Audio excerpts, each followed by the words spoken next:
You know, it's interesting. I mean, I read that the book we were chatting about before we started, Steal Like an Artist. He says the worst place in the world to get advice about what to do with your life is from your parents. So true. It's the worst place because they, you know, and I'm a parent, and the only thing I want from my kids, I want everything, but above all, I want them to be safe. Yeah. I don't want them to be hurt. And then I'm sure it's out of the highest level of love that she wanted this life for you. Exactly. Yeah. Not knowing that life would be painful for you. Right. Exactly. That's such a good point.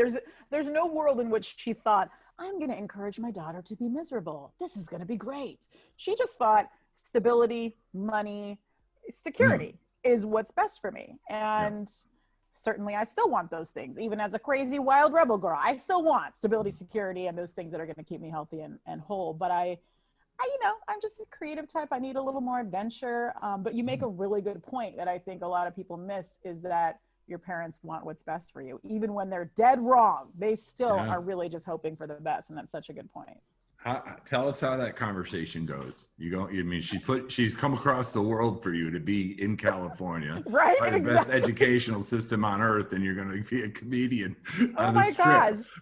Tell how'd that conversation go? Well, this is what I love about you, is like, you totally get it. There is such a guilt when you are the first gen. Like, my parents did so much to get all the way over here. And like, you know, people who used to be doctors now have to work at a gas station so that they can barely make ends meet because their license in Egypt isn't applicable here. Like, just having to really, really just be in that grind of life. They could have avoided if they just stayed over there, but they do it for their kids, right? They do it for the future. And here I am being like, I'm just gonna throw it in the trash, Mom. Thank you. I'm gonna be a comedian. Well, the conversation didn't happen. I just did it. It definitely wasn't like, hey, Mom, I need your approval. It was like, I'm just doing this. And as you know, you could expect, she was certainly embarrassed. She was embarrassed. She didn't want her Egyptian community to know.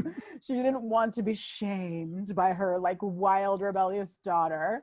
And as with most parents, once I started getting scouted by MTV and brought into auditions to audition for E! Or VH1, she started to be impressed. And she started to be like, well, wow, like maybe I was wrong. Maybe this is cool. And so, yeah, I've just learned slowly but surely, I need to just do what I need to do. And then the approval will come later, as like when the rest of the world approves, she'll jump on the bandwagon, but I can't expect her to be on my bandwagon early on. That's like the Elton John movie, right? At the end, the father's like, you see, I told you this kid has something.